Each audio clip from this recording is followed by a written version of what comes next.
آخری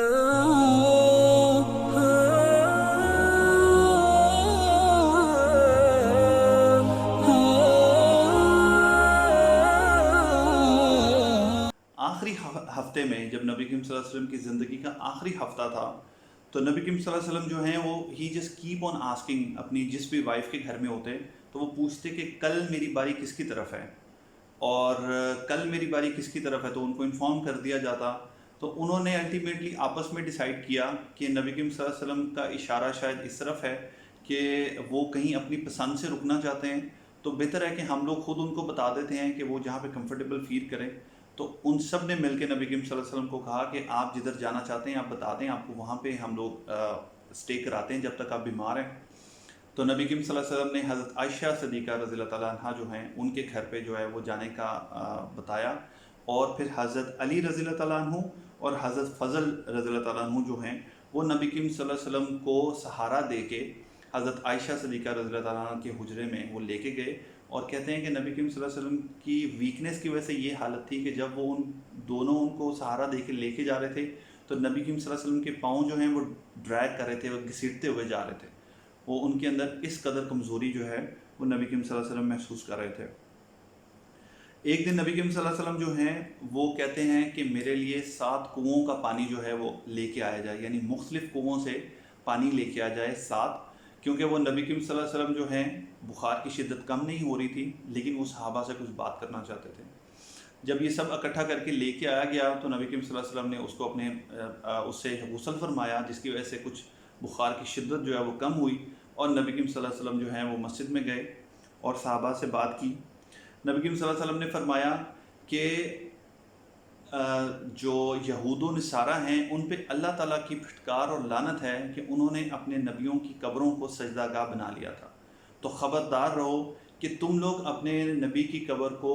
فیسٹیول کی جگہ اور عرس اور میلے کی جگہ اور سجدہ گاہ نہ بنا لینا.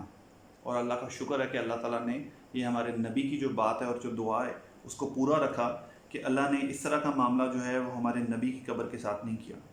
اس کے بعد اللہ کے رسول صلی اللہ علیہ وسلم نے فرمایا کہ انصار کا ایک خاص مقام ہے، ان کا خیال رکھنا، ان کے رتبے کا، ان کے مرتبے کا خیال رکھنا کہ بائی دا ٹائم انصار تم میں سے کم ہوتے جائیں گے، لیکن انصار کا سٹیٹس آپ کو پتہ نا کہ انصار نے کتنی بڑی جو ہے وہ قربانیاں دی تھیں. تو نبی کریم صلی اللہ علیہ وسلم نے خاص طور پہ انصار کے بارے میں نصیحت فرمائی، کیونکہ نبی کریم صلی اللہ علیہ وسلم نے فرمایا تھا کہ میرے بعد جو خلافت ہے یا میرے بعد جو بھی لیڈری ہے وہ اس کا جو ایلیجبل ہوگا وہ ہوگا جو قریش میں سے رہے گا. اور قریش میں سے کون ہوئے گا؟ ظاہری بات ہے جو مہاجرین میں سے ہیں. سو اٹ سیمز لائک کہ جو لیڈرشپ ہے وہ قریش کے اندر رہے گی، مہاجرین کے اندر رہے گی، اور جو انصار ہے دیر واز چانسز کہ انصار کے ساتھ شاید زیادتی کی جاتی یا ان کا مقام جو ان کا مرتبہ ہے وہ نہیں دیا جاتا. تو نبی کریم صلی اللہ علیہ وسلم نے خاص طور پہ جو ہے وہ انصار کے بارے میں تلقین کی کہ ان کا خیال رکھنا. پھر اللہ کے رسول صلی اللہ علیہ وسلم نے کہا کہ اللہ نے اپنے ایک غلام کو یہ آپشن دی کہ اگر وہ چاہے تو وہ زندگی کی دنیا اختیار کرے اور وہ دنیا میں رہے، اور اگر وہ چاہے تو وہ اپنے رب کے پاس جو نعمتیں اس کے لیے تیار رہیں وہ لے لے اور اپنے رب کے پاس آ جائے. تو جو غلام ہے اس نے اللہ کے پاس جانا جو ہے اس کو پسند کیا بجائے دنیا کے اندر رہنے سے. یہ بات جب سنی تو حضرت ابو بکر رضی اللہ تعالیٰ عنہ جو ہیں وہ پھر سے بہت ہی نرم دل کے مالک تھے حضرت ابو بکر، اور اللہ تعالیٰ نے ان کو سمجھ بوجھ بھی دی تھی کہ وہ جب رونے لگے تو لوگوں نے پوچھا کہ آپ کیوں روتی ہو اس بات پہ؟ تو انہوں نے کہا کہ یہ جس غلام کی بات نبی کریم صلی اللہ علیہ وسلم فرما رہے ہیں یہ اور کوئی نہیں، یہ محمد صلی اللہ علیہ وسلم خود ہیں. اور اللہ نے آج تک کسی نبی کو اس طرح سے اس کی جان کو قبض نہیں فرمایا کہ سب سے پہلے فرشتے نے آ کے اس سے اجازت لی ہو. اور یہ بھی مزے کی بات ہے کہ آج تک کسی پیغمبر نے کبھی اس کی اجازت پہ انکار بھی نہیں کیا، اللہ کی طرف جانے سے کبھی انکار بھی نہیں کیا کہ میں اللہ کی طرف جانے کے لیے تیار ہوں. اس کے بعد نبی کریم صلی اللہ علیہ وسلم نے فرمایا کہ میں نے دنیا کے اندر سب کے جو معاملات تھے یا جس نے میرے اوپر کوئی فیور کی میں اس کی فیور جو ہے وہ واپس کر چکا سوائے ابو بکر کے، کہ ابو بکر کا جو معاملہ ہے وہ اللہ کے حضور جا کے میں اس کو پورا کروں گا. اور اس کے بعد نبی کریم صلی اللہ علیہ وسلم نے اپنے آپ کو پیش کیا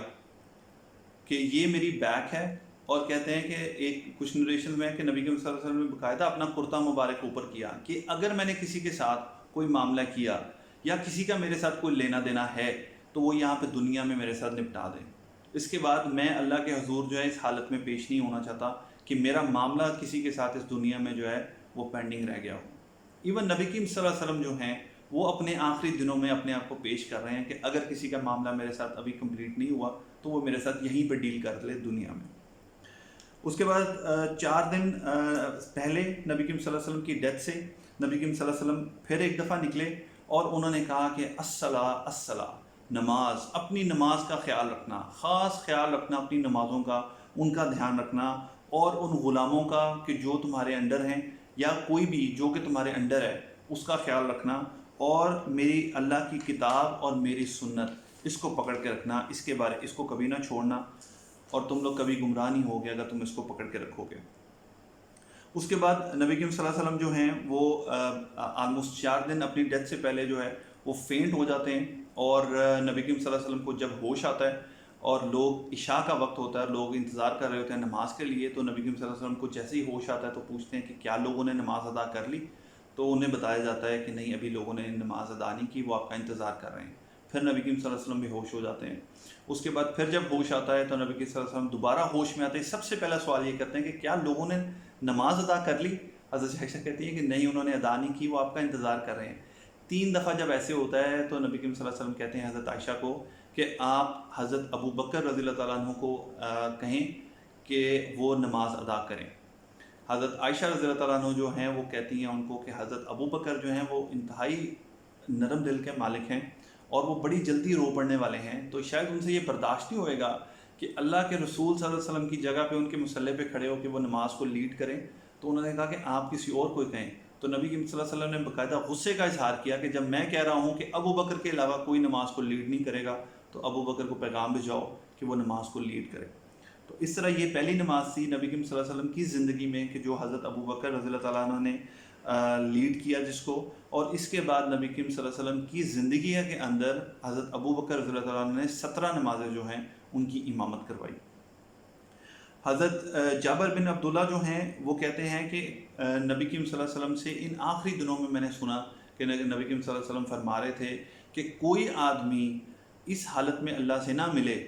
کہ جب وہ اللہ کے بارے میں بہترین خیال اور بہترین ظن رکھتا ہو. یعنی کہ جب انسان کی موت کا وقت قریب آ جائے، جب آپ کسی کو دیکھو کہ وہ اپنے ڈیتھ بیڈ پہ ہے تو اس کو بہترین گلیڈ ٹائڈنگز دو، اللہ کی طرف سے خوشخبریاں دو، اللہ تعالیٰ کی طرف اس کو ہوپ دلاؤ کہ اللہ تعالیٰ کہتا ہے کہ میں بندے کے ساتھ ویسا ہی ہوں کہ جیسا وہ میرے بارے میں ظن رکھتا ہے. یعنی وہ جیسا مجھے خیال کرتا ہے کہ اللہ رحیم اور مہربان ہوگا تو اللہ اس کو رحیم اور مہربان ہی ملتا ہے. تو اس لیے جس وقت کسی آدمی کا معاملہ اس طرح سے ہو تو اس کو یہ احساس اور یہ خوشخبری دینی چاہیے کہ وہ اپنے رحیم اور کریم رب سے ملنے جا رہا ہے، اور انشاءاللہ ہمیشہ امید ہی دلانی چاہیے کہ اللہ تعالیٰ معافی کا معاملہ ہی فرمائے گا. بے شک ہمیں اس کی رحمت کے اوپر جو ہے وہ تکیہ کرنا چاہیے، اس کے اوپر ہی ہمیں جو ہے اپنے سارا کا سارا انسسٹ کرنا چاہیے، along with کہ جتنا ہم ایفرٹ کر سکیں، جتنا ہم کام کر سکیں اس کو بھی ہم کریں، لیکن الٹیمیٹلی جو ہمارا سارا کا سارا جو ہے نا توقع وہ اللہ تعالیٰ کی رحمت کے اوپر ہی ہونی چاہیے. اس کے بعد کسی صحابی نے نبی کریم صلی اللہ علیہ وسلم کو دیکھا اور ان سے پوچھا کہ اللہ کے رسول صلی اللہ علیہ وسلم آپ اتنی تکلیف میں ہیں؟ کوئی غالباً صحابیاں آئیں گھر پہ اور جب ان کو دیکھا نبی کریم صلی اللہ علیہ وسلم کو انتہائی شدید تکلیف میں تھے. تو اللہ کے رسول صلی اللہ علیہ وسلم نے کہا تھا اس وقت کہا کہ مومن کا معاملہ جو ہے وہ اس طرح کا ہے کہ جب اللہ تعالیٰ اس کو کوئی تکلیف دیتا ہے اور اس کا جب اس کو دکھ پہنچتا ہے یا کوئی بیماری سخت شدید پہنچتی ہے تو یا تو اللہ تعالیٰ اس کے درجات کو بلند فرما دیتا ہے یا اس کی وجہ سے اس کے گناہوں کو ایسے جھاڑ دیتا ہے جیسے کہ سردی کے موسم میں آپ کسی ٹری کو شیک کرو اور اس کے پتے جیسے نیچے گر جاتے ہیں. تو اللہ تعالیٰ کا معاملہ مومن کے ساتھ یہ ہوتا ہے کہ اس کا کوئی بھی معاملہ جو ہے وہ اس کی خیر کے بغیر نہیں ہوتا. تو ایون ہمیں یہ یاد رکھنا چاہیے کہ نبی کریم صلی اللہ علیہ وسلم سے زیادہ تکلیفیں تو کسی کو نہیں آئیں، لیکن جب بھی مومن کو تکلیف آتی ہے تو اللہ کے رسول صلی اللہ علیہ وسلم نے فرمایا کہ اس کا فائدہ ہوتا ہے یا تو اس کے درجات کو اللہ تعالیٰ بلند فرما دیتا ہے، جو کہ نبی کریم صلی اللہ علیہ وسلم کے کیس میں یقیناً یہی تھا کہ اللہ تعالیٰ نے ان کے درجات کو اور بلند فرمایا، یا ہم جیسوں کے جو گناہ ہیں ان کو اللہ تعالیٰ جھاڑ دیتا ہے اور کم کر دیتا ہے. اس کے بعد 2 دن جب باقی رہ گئے نبی کریم صلی اللہ علیہ وسلم کی جو ڈیتھ ہے اس سے پہلے، تو نبی کریم صلی اللہ علیہ وسلم جو ہیں وہ کچھ بہتر محسوس کر رہے تھے، اور وہ باہر نکلے اپنے کمرے سے، پردہ جب ہٹایا تو لوگ جو ہیں وہ نماز پڑھ رہے تھے، تو نبی کریم صلی اللہ علیہ وسلم نے ان کے ساتھ نکل کے بیٹھ کے نماز ادا فرمائی. لیکن حالت یہ تھی کہ جو نبی کریم صلی اللہ علیہ وسلم امام تھے حضرت ابو بکر کے، اور حضرت ابو بکر امام تھے باقی کی ساری جماعت کے، یعنی کہ نبی کریم صلی اللہ علیہ وسلم بیٹھ کے اور آہستہ آواز میں جو ہیں وہ تکبیر کہہ رہے تھے، اور اونچی آواز میں حضرت ابو بکر رضی اللہ تعالیٰ عنہ جو ہیں وہ تکبیر کہہ رہے تھے. اس کے بعد نبی کریم صلی اللہ علیہ وسلم نے اسی دن اپنے جتنے بھی غلام تھے، ایک آدھ غلام جو نبی کریم صلی اللہ علیہ وسلم کی ملکیت میں تھا اس کو آزاد کر دیا.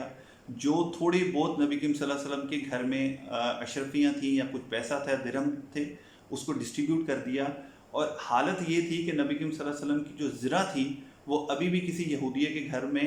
ایسے گروی پڑی ہوئی تھی کہ انہوں نے اس سے کچھ راشن لیا تھا. تو یہ حالت تھی، مطلب 2 جہاں کے جو ہے وہ مالک اور سردار تھے کہ جن کی حالت دنیا سے جاتے ہوئے یہ تھی. اس کے بعد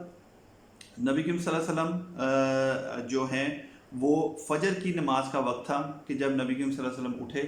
اور انہوں نے اپنے حجرے کا جب پردہ ہٹایا تو انہوں نے دیکھا کہ جو تمام صحابہ تھے وہ فجر کی نماز ادا کر رہے تھے. حضرت ابو بکر جو ہیں وہ امامت فرما رہے تھے، اور نبی کریم صلی اللہ علیہ وسلم کو جب وہاں پہ دیکھا تو صحابہ اتنے زیادہ خوش ہوئے، کیونکہ ان کی محبت کا تو عالم ہی اور تھا نا، ان کی تو زندگی تھی نبی کریم صلی اللہ علیہ وسلم کو دیکھنا. اور ان کو جب دیکھا تو وہ اتنے خوش ہوئے کہ قریب تھا کہ جیسے وہ نماز کو توڑ دیں گے نبی کریم صلی اللہ علیہ وسلم کو دیکھنے کے لیے. لیکن نبی کریم صلی اللہ علیہ وسلم نے حضرت ابو بکر کو ہاتھ سے اشارہ کیا کہ نماز کو جاری رکھو، اور نبی کریم صلی اللہ علیہ وسلم جو ہیں وہ اللہ کی حمد و ثنا اور اس چیز کو دیکھ کے خوش ہو کے واپس آ گئے کہ یہ اب جماعت جو ہے ایک اللہ تعالیٰ نے تیار کر دی ہے کہ جو ایک اللہ کو جو ہے صبح کے اس پہر میں اٹھ کے عبادت کر رہی ہے. ان بتوں کو پوجنے والے یہ سارے کے سارے لوگ جو ہیں اللہ تعالیٰ نے ان کو جمع کر دیا ایک خدا کی عبادت کے اوپر. سو یہ دا فیلنگ آف سیٹسفیکشن جو نبی کریم صلی اللہ علیہ وسلم کو تھی، جس کی وجہ سے وہ اتنے خوش ہوئے ان کو دیکھ کے، لیکن وہ واپس آ گئے. اس کے بعد اسی دن نبی کریم صلی اللہ علیہ وسلم نے حضرت فاطمہ رضی اللہ عنہا کو بلایا اپنے گھر، اور ان کے کان میں 2 باتیں بتائیں. ایک بات جو ہے وہ سن کے رونے لگ پڑیں، ایک بات سن کے وہ ہنسنے لگ پڑیں.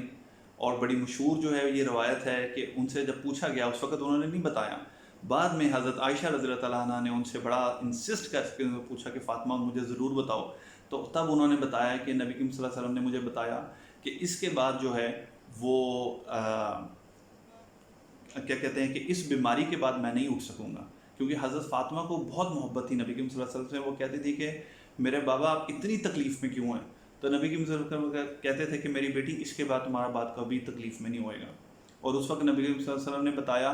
کہ اس بیماری سے میں نہیں اٹھ سکوں گا اور اسی بیماری میں میرا وصال ہو جائے گا. تو وہ رونا شروع ہو گئی. اور پھر نبی کریم صلی اللہ علیہ وسلم نے بتایا کہ میرے خاندان اور میری فیملی میں سے سب سے پہلے جو آ کے میرے سے ملے گا وہ تم ہوگی. تو اس کی وجہ سے وہ خوش ہو گئی اور وہ ہنسنا شروع ہو گئیں.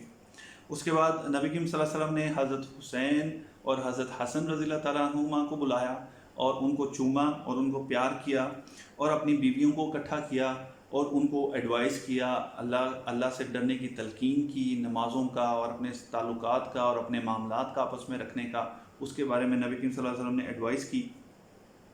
اور نبی کریم صلی اللہ علیہ وسلم نے حضرت عائشہ سے فرمایا کہ عائشہ ابھی بھی میں اس زہر کا جو ذائقہ ہے یا اس کی جو تکلیف ہے وہ اپنے اندر برداشت کرتا، اپنے اندر محسوس کرتا ہوں کہ جو خیبر کے وقت میں نے وہ گوشت کا ٹکڑا چکھا تھا، حالانکہ کھایا نہیں تھا، خالی چکھا تھا، لیکن اس کی تکلیف ابھی بھی مجھے محسوس ہوتی ہے. تو اللہ کے نبی صلی اللہ علیہ وسلم جو ہیں ان کا معاملات جو ہیں وہ سبحان اللہ، بندہ سوچتا ہے کہ اللہ تعالیٰ نے اپنے سب سے محبوب بندے کو اس قدر تکلیفیں دی، اور ہمیں ذرا سی کوئی تکلیف پہنچتی ہے تو ہم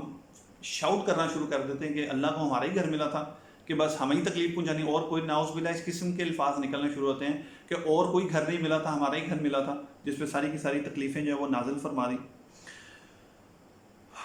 تو اس کے بعد نبی کریم صلی اللہ علیہ وسلم جو ہیں انہوں نے حضرت عائشہ رضی اللہ تعالیٰ عنہ کے گھر میں تھے. It was a day of Monday, اور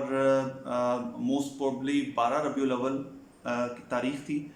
حضرت عائشہ رضی اللہ تعالیٰ عنہ کے گھر میں تھے اور حضرت عائشہ بیٹھی تھی اور نبی کریم صلی اللہ علیہ وسلم جو ہیں وہ ان کی گود کے ساتھ ٹیک لگا کے، ان کی چیسٹ کے ساتھ ٹیک لگا کے بیٹھے ہوئے تھے. اب اس وقت نبی کریم صلی اللہ علیہ وسلم بہت زیادہ ویک ہو چکے تھے حضرت عبدالرحمن جو ہیں بن ابی بکر جو حضرت عائشہ رضی اللہ تعالیٰ عنہ کے بھائی ہیں، وہ کمرے میں داخل ہوتے ہیں اور ان کے ہاتھ میں مسواک ہوتی ہے جو کہ وہ کر رہے ہوتے ہیں، تو نبی کریم صلی اللہ علیہ وسلم اس کی طرف دیکھتے ہیں. حضرت عائشہ جو ہیں وہ ان کی نظروں کو پہچان کے پوچھتی ہیں کہ کیا آپ کرنا چاہتے ہیں؟ تو نبی کریم صلی اللہ علیہ وسلم ہاں میں سر ہلاتے ہیں. تو حضرت عائشہ رضی اللہ تعالیٰ عنہ جو ہے وہ ان سے لے کے مسواک کو، اور وہ سخت ہوتی ہے، نبی کریم صلی اللہ علیہ وسلم اس کو چیو بھی نہیں کر سکتے، تو حضرت عائشہ رضی اللہ تعالیٰ اپنے دانتوں سے اس کو نرم کرتی ہیں اور نرم کر کے نبی کریم صلی اللہ علیہ وسلم کو دیتی ہیں. اور نبی کریم صلی اللہ علیہ وسلم بڑے اچھے طریقے سے، حضرت عائشہ روایت کرتی ہیں کہ اپنا پورا ماؤتھ صاف کرتے ہیں، اور اس کے بعد پورا کلین کرنے کے بعد نبی کریم صلی اللہ علیہ وسلم جو ہیں وہ ان کے ہونٹ ہلتے ہیں کچھ کہنے کے لیے، لیکن ویکنس اتنی زیادہ ہوتی ہے کہ ان کی بہت اونچی آواز نہیں ہوتی. حضرت عائشہ کہتی ہیں کہ میں اپنا کان جو ہے وہ جب ان کے پاس لے کے گئی تو نبی کریم صلی اللہ علیہ وسلم جو ہیں وہ یہی کہہ رہے تھے مع الذین انعمت علیہم، کہ میں ان لوگوں کے ساتھ جن کے اوپر تو نے اپنا جو ہے وہ کرم کیا، اپنی نعمت کی. اللہم الرفیق العالی، اور اے اللہ مجھے تو پسند ہے کہ اونچے سٹیٹس والے لوگوں کا جو ہے ان کا ساتھ اور ان کے ساتھ ملنے کی تمنا. تو یہ وہ آخری الفاظ تھے کہ جو نبی کریم صلی اللہ علیہ وسلم کے منہ سے نکلے،